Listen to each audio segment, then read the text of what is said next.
vamos dar uma olhadinha no julgamento em si. Vamos explorar aí alguns trechos, tentar entender melhor o voto dos ministros e para isso a gente conta aqui também com um convidado. A gente tem o criminalista Dr. Sérgio Rosenthal.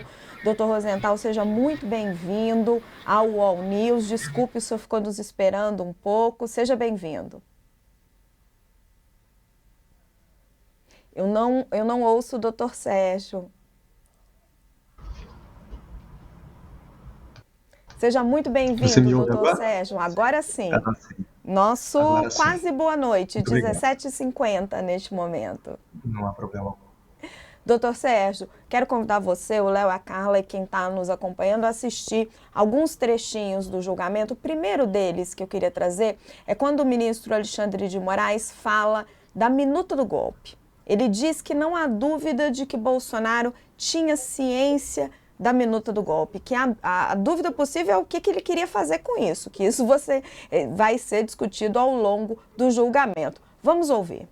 Não há mais nenhuma dúvida, inclusive, isso foi dito nas sustentações orais, não há nenhuma dúvida que o denunciado Jair Messias Bolsonaro conhecia, manuseava e discutiu sobre a minuta do golpe. Isso não há dúvida. O fato, as interpretações sobre o fato vão ocorrer durante a instrução processual penal. Se ele analisou e não quis, se analisou e quis, isso será num juízo de culpabilidade. Mas não há dúvida de que ele tinha conhecimento da minuta do golpe que foi apreendida, chame-se como quiser, porque uma decretação de estado de sítio ou estado de defesa. Ora, falou uma coisa ou a outra. Doutor Rosenthal, eu acho que esse trecho da denúncia da PGR contra Jair Bolsonaro é o mais forte. Porque Bolsonaro realmente teve acesso a essa minuta, ele mostra ela para os comandantes das forças, os comandantes das forças trazem isso em depoimento. Né? E aí o Bolsonaro na coletiva de imprensa ele repetiu o que ele já disse algumas vezes, que não, eu estava só querendo discutir um dispositivo constitucional. Faz algum sentido essa argumentação dele? Porque no momento em que você traz um dispositivo constitucional que pode alterar o resultado de uma eleição para os comandantes das Forças Armadas, isso já não é uma tentativa de golpe? Qual a avaliação do senhor? Veja, Raquel, nesse momento processual, o que a Corte fez foi analisar os elementos de convicção que poderiam propiciar o recebimento da denúncia, ou seja, a deflagração da ação penal. A análise aprofundada dessas provas, ela deve ocorrer no âmbito da instrução processual, quando as defesas terão oportunidade de exercer o seu direito na amplitude que a Constituição lhes confere. Ou seja, vai ser exercido o direito ao contraditório e tudo isso vai poder ser explicado minuciosamente para que só ao final do processo os ministros possam deliberar a respeito das explicações que serão ofertadas. Mas como que o senhor avalia essa questão da minuta do golpe? O fato dos generais terem dito que Bolsonaro apresentou essa minuta do golpe. Já entrando um pouco na questão do mérito, queria sua avaliação. Sim, a questão do mérito, isso que eu quero dizer, ela deve ser discutida mais minuciosamente. Os advogados do presidente Bolsonaro, eles vão trazer inúmeros argumentos a respeito disso que ocorreu. A defesa não vai se pautar naquilo que o ex-presidente Bolsonaro disse numa entrevista en passant, no momento ali em que foi surpreendido pelos jornalistas na hora do julgamento. Então, isso deve ser muito bem analisado. E é importante que se diga, Raquel, que a instrução processual ela não serve para como uma simples etapa do processo e ela nem serve para justificar que uma eventual condenação ao término do julgamento possa ter credibilidade. O processo serve exatamente para que os acusados possam, de fato, exercer o seu direito de defesa, o direito ao contraditório, a fim de que nós tenhamos, ao final, uma decisão efetivamente justa. Perfeito. Léo, como que você vê esse trecho em que o Moraes cita essa questão da minuta do golpe? Antes de mais nada, boa tarde, doutor Rosenthal. Obrigado aqui pela presença, né?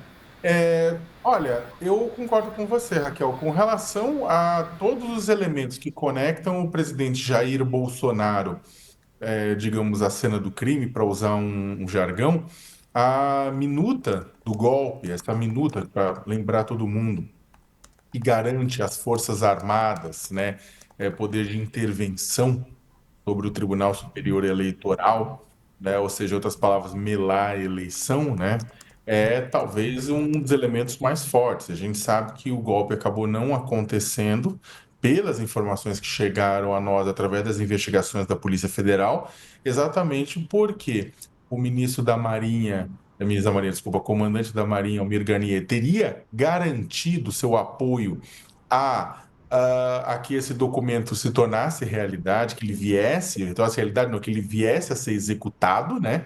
E o comandante do Exército, Freire Gomes, e da Aeronáutica, Batista Júnior, disseram não. Né? Houve mais de uma reunião, segundo o indiciamento da Polícia Federal e a denúncia da Procuradoria-Geral da República, houve mais de uma reunião entre Bolsonaro e os líderes militares nesse sentido, para tentar conseguir apoio para isso, né? E exatamente, dada essa negativa, é que houve um refluxo por parte de Bolsonaro, um refluxo momentâneo, depois houve uma segunda carga no 8 de janeiro, mas uma parte de você tinha generais, coronéis, majores e outras pessoas que estavam à disposição e tinham se colocado, estavam pressionando, inclusive, para que esse golpe de fato acontecesse, né, fosse realizado.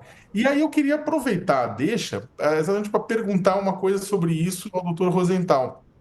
É, o presidente Jair Bolsonaro, ele tem batido muito na tecla, e acho que até para explicar pro pessoal que está nos acompanhando, está batido muito na tecla de que falou, não, mas eu não dei um golpe, né? Um golpe não foi dado, né? Tudo foi discutido, né? Ele fala de campo de hipótese, houve uma discussão, tudo isso, mas um golpe não foi dado. Então não pode haver punição das pessoas porque não houve o golpe, né? Aí eu queria que o senhor explicasse um pouco isso, essa diferença para o pessoal, para o nosso público, né? Você não precisa de um golpe digamos, um golpe com sucesso para poder ter um julgamento sobre tentativa de golpe? Perfeito, Sakamoto. Na realidade, não. Você não precisa, porque o próprio tipo penal prevê a tentativa de golpe, não o golpe consumado e efetivado. Mas o que acontece aqui, e esse é o ponto fulcral desse julgamento, é que há uma diferença muito grande entre um pensamento, atos preparatórios e uma efetiva tentativa de um golpe de Estado. Então, é preciso que se analise as provas para se saber até que ponto isso avançou. Se isso foi uma mera ideia, se ainda assim se praticaram atos preparatórios que não configuram a prática de um crime, ou se efetivamente se tentou um golpe de Estado. E aí sim se pode responsabilizar os culpados pela prática desses crimes. Carla tem uma pergunta para o senhor, doutor. Quero. Doutor, uma pergunta. Hoje, durante a sessão, o ministro Alexandre de Moraes exibiu um vídeo que abriu uma controvérsia porque não estaria, né, nos autos, mas ele mesmo disse que eram fatos públicos. E aí eu queria saber a sua opinião sobre esse vídeo que ele exibiu e também sobre a manifestação dele, do Fux, por exemplo, que usaram o julgamento de hoje para discutir também a questão de alguns outros julgamentos, como o Fux explicando por que pediu vista no caso da condenada pela pichação da estátua, e o Moraes também se justificando. Se nessa fase, se eles está correto eles usarem esse espaço para também fazer defesa de outros julgamentos que é de 8 de janeiro e acaba estando relacionado, né, ao fato. A Carla trouxe assuntos super importantes, eu só preciso... E a gente tem, inclusive, esses vídeos dos ministros falando sobre isso. Eu só vou chamar um rápido intervalo, o doutor Rosenthal já começa a responder no intervalo, a gente já vai mostrando esses vídeos. Você que está aí na TV, nos espera, a gente volta rapidinho. Quem está no YouTube segue essa transmissão contínua. A Carla citou, e a gente tem esse trecho para quem está nos acompanhando, dessa demonstração que o ministro Alexandre de Moraes faz dos vídeos do 8/1. Vamos assistir. Então eu peço, por favor, para que se coloque o vídeo de comprovação da materialidade dos delitos.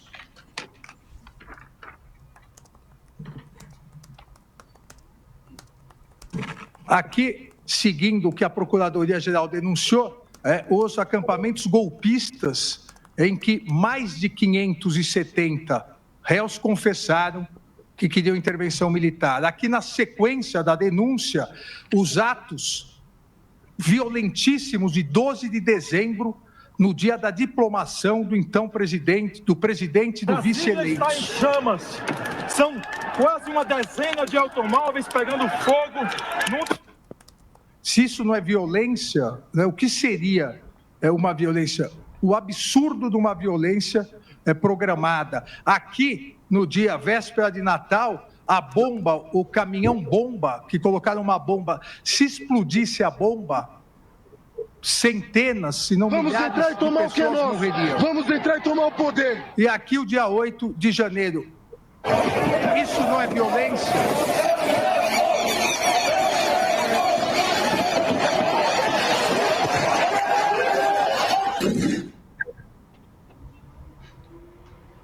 As pessoas, ninguém estava passeando. Havia uma barreira policial e todos...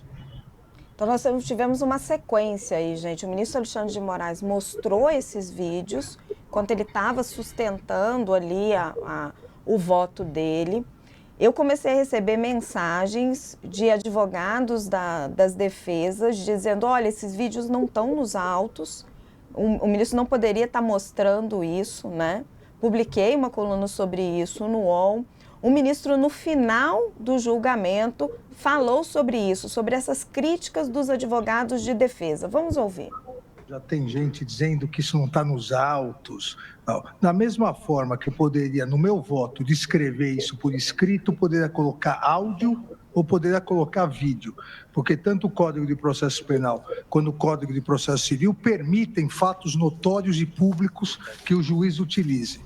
Todos esses fatos são públicos e notórios.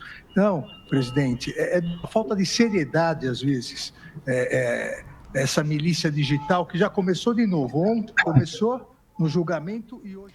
Gente, estamos voltando ao news aqui do intervalo. Só um minutinho. O All News de volta do intervalo e a gente está voltando com o seguinte debate. Durante o julgamento, o ministro Alexandre de Moraes mostrou uma série de vídeos sobre a depredação, a violência que aconteceu no dia 8 de janeiro, que isso ninguém nega, houve mesmo, né? Então, incêndios, ele mostrou ali as pessoas quebrando coisas, quebrando a Praça dos Três Poderes, um monte de destruição que todos nós que estávamos, né, cobrimos ali aquela época, nós vimos pela TV, alguns de nós viu em loco. Na sequência, eu comecei a receber mensagens dos advogados das defesas reclamando que aqueles vídeos não constavam nos autos e que o ministro não poderia ter usado esses vídeos. O ministro, então, depois, ao final do julgamento, ele faz uma declaração dizendo que essa manifestação das defesas ela não cabe porque esses vídeos são públicos e, sendo vídeos públicos, ele poderia utilizá-los. Doutor Rosenthal, eu queria sua avaliação sobre esse debate, né? É um debate estritamente jurídico, porque os fatos ocorreram. O ministro poderia ou não poderia ter usado esses vídeos na sua avaliação? Pois não, Raquel. Os vídeos, de fato, são muito impactantes. É lamentável que isso tenha ocorrido no nosso país, mas eu entendo que a exibição desses vídeos, sem que os mesmos tenham sido juntados aos autos anteriormente, ela constitui sim uma ilegalidade, juridicamente falando, tecnicamente se falando. O ministro, no meu entendimento, não poderia ter exibido esses vídeos, a não ser que eles tivessem sido juntados previamente aos autos por alguma das partes. Nós temos no Brasil o sistema acusatório, ou seja, cabe ao Ministério Público produzir as provas da acusação. Aqui o vídeo é exibido e é dito isso expressamente pelo ministro, eu ouvi agora, que esse vídeo constitui prova da materialidade do delito. Então, isso não pode partir do julgador. O julgador é o destinatário da prova, não é o produtor da prova. E pouco importa se esse vídeo é notório, se esse vídeo é público ou qualquer coisa nesse sentido. Não cabe ao julgador trazer isso aos autos, isso cabe ao Ministério Público. Lamentavelmente, esse tipo de atitude, no meu modo de ver, inclusive descredibiliza o julgamento, porque demonstra, eventualmente, ou pode demonstrar para alguns, certa parcialidade do julgador. Léo, queria te ouvir também sobre isso. Qual que você acha que foi a importância de mostrar esses Raquel. vídeos? A Carla pediu a palavra. Por favor, Carla. Não, é que eu queria só complementar o que o doutor falou. Ele acha errado, mas há algo que se possa fazer em relação a isso, por exemplo? A defesa do Bolsonaro tem algum instrumento que possa pedir nesse caso, já que o senhor considera que houve uma ilegalidade, eles provavelmente também consideram, como a Raquel mesmo colocou na coluna dela. Há algum instrumento que eles possam apresentar nesse sentido? Não, não há nesse momento. O que eles podem fazer é protestar contra isso para que isso não se repita durante a fase de instrução processual. Léo, queria te ouvir também sobre esses vídeos. Qual você acha que foi a relevância de mostrar esses vídeos no julgamento? Eu não vi tanta relevância. Eu sei que tem desdobramentos jurídicos, né? Do ponto de vista político, contudo, eu não vi o grande impacto, até porque a gente está vendo para quem que ele estava mostrando isso no âmbito do julgamento eram pessoas que sabiam bem o que acontecia, o que aconteceu, quais foram os fatos que se deram naquele 8 de janeiro de 2023. E os vídeos poderiam ser, até a própria Procuradoria-Geral da República, certamente durante o julgamento, vai usar e abusar das imagens que foram produzidas à exaustão, né, com os atos golpistas daquele dia. Então, do ponto de vista, eu não vou analisar do ponto de vista jurídico, mas do ponto de vista político, né, eu acho que não teve muito efeito, no sentido de, claro, teve reclamações por parte dos envolvidos, das defesas, né? Mas eu não acho que aquilo nem ajudou a formar voto de ninguém, né? Nenhum dos outros 4 ministros não formou voto por conta daquilo, né? Aquilo não ajudou a mudar nenhuma percepção lá na primeira turma a respeito do que aconteceu no 8 de janeiro. E nem, na verdade, serviu também para colocar um ponto novo, né? Então é o seguinte, é o tipo de conteúdo, né, que eu acho que faria sentido, né, ser apresentado pela Procuradoria-Geral da República durante o processo, né? Agora, foi uma coisa talvez meio sem sentido, né, no sentido de que eu não vi utilidade, nem do ponto de vista processual, nem do ponto de vista político. A Carla fez uma outra pergunta, a Carla colocou um montão de temas assim, super importantes, que foi sobre a questão da cabeleireira, da Débora dos Santos, que pichou a estátua da Justiça. E teve um embate sobre essa questão, que está num outro caso, nem estava sendo julgada ali, entre os ministros Fux e Moraes, porque Luiz Fux pediu vistas sobre esse caso, né? Ele está sendo julgado, Moraes e Dino deram ali sentenças, na visão deles, de 14 anos de prisão, e Fux pediu vista e adiantou de que, na avaliação dele, ele vai rever essa dosimetria. Vamos ouvir o que disseram os ministros. E aqui o ministro Alexandre Moraes citou um caso que eu pedi vista recentemente, do caso do batom. Eu tenho, e aqui eu falo para os integrantes da minha turma, que nós temos toda a liberdade e temos o respeito pela independência e opinião de todos os colegas, que eu vou fazer uma revisão dessa dosimetria. Porque se a dosimetria ela é inaugurada pelo legislador, a fixação da pena é do magistrado. E o magistrado faz à luz da sua sensibilidade, do seu sentimento em relação a cada caso concreto. E o ministro Alexandre, com o seu trabalho, ele explicitou a conduta de cada uma das pessoas. E eu confesso que, em determinadas ocasiões, eu me deparo com uma pena exacerbada. E foi por essa razão, ministro Alexandre, dando uma satisfação a Vossa Excelência, que eu pedi vista do caso, desse caso. Eu quero analisar o contexto em que essa senhora se encontrava. Em relação ao batom, obviamente, Vossa Excelência me conhece e eu defendo a total independência de cada um dos magistrados e acho que Vossa Excelência vai poder trazer uma discussão importantíssima para a turma. O que fiz questão de salientar, e agora explicito mais, é que é um absurdo as pessoas quererem comparar aquela conduta de uma ré que estava há muito tempo dentro dos quartéis, pedindo intervenção militar, que invadiu junto com toda a turba e, além disso, praticou esse dano qualificado com uma pichação de um muro. E Vossa Excelência bem disse que as pessoas não podem esquecer, relativizar. Doutor Rosenthal, tem uma clara divergência ali, né? O ministro Fux sinaliza, ele ainda não se manifestou, mas ele sinaliza que ele acha a pena exagerada e o ministro Moraes está defendendo os 14 anos que ele aplicou. Qual que é a sua avaliação? Bem, a explicação do ministro Alexandre de Moraes é coerente. Ele diz: essa moça não foi condenada simplesmente porque pichou uma estátua com batom. Ela foi condenada pelo contexto da situação. Ela fazia parte de um grupo que invadiu um prédio público e, portanto, esse ato foi considerado um ato que pretendeu dar ensejo a um golpe de Estado. E é por isso que ela recebeu uma pena que é tão grave. O que eu não concordo aqui, e assim, portanto, apoio a decisão do ministro Fux, é com a pena que foi aplicada, porque o ministro Fux fala apenas em dosimetria. Eu avanço.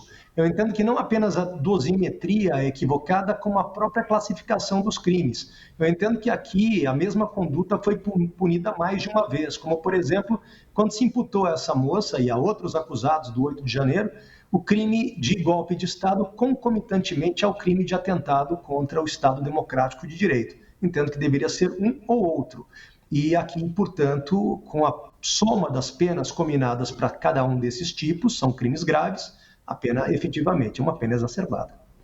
Quem aproveitou esse debate... Oi, Léo, por favor. Não, ainda pegando um pouco dessa saída, dessa questão de vocês, doutor Rosenthal, essa posição divergente do ministro Fux coloca um pouco a discussão sobre o que pode acontecer durante o julgamento do mérito.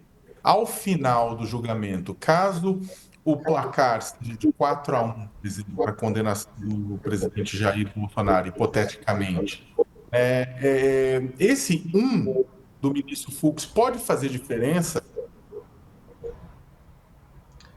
Sim, Sakamoto, pode fazer muita diferença e pode fazer diferença especialmente porque aí se prevê a adoção de um recurso, que são os embargos infringentes, e, portanto, esse caso é reexaminado pelo plenário do Supremo Tribunal Federal. Olha que interessante essa pergunta que o Léo colocou, dizendo que sim, o único voto do Fux pode fazer diferença na hora dos embargos, porque quem chama atenção para isso, quem se apoia em Fux, é a defesa de Jair Bolsonaro. Vamos ouvir o advogado Celso Velarde e depois tem uma pergunta para Carla Araújo. A questão de querer fazer uma análise... O ministro Luiz Fux fez um posicionamento absolutamente correto, não só sobre a dosimetria, mas principalmente sobre a questão dos dois delitos que estão sendo imputados. Porque, vocês já sabem, já acompanharam, tem o voto do Luiz Barroso, existe uma conflitância entre esses delitos. Mas esse não é o momento. Agora vamos para a defesa. Muito obrigado. Carla, o ministro Fux se tornou uma espécie de esperança para a defesa de Bolsonaro? Eu acho que sim, Raquel, é porque é onde eles têm realmente a brecha para se apegar. E também uma outra coisa que eu estava conversando com uma fonte próxima a Bolsonaro, porque nas falas dele de ontem, ele sinalizou também algumas divergências em relação à delação do Cid, né?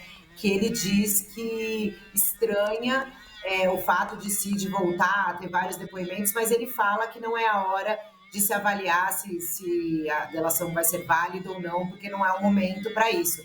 Mas acho que ele abre, sim, essa brecha de esperança mesmo para um caminho para a defesa do Bolsonaro, como falou o Vilad aí na saída, né? Dr. Sérgio Rosenthal, quero agradecer muito a sua presença hoje aqui no All News, todas as explicações jurídicas que o senhor nos deu aqui com tanta clareza. Muito obrigada mesmo, viu, doutor Sérgio?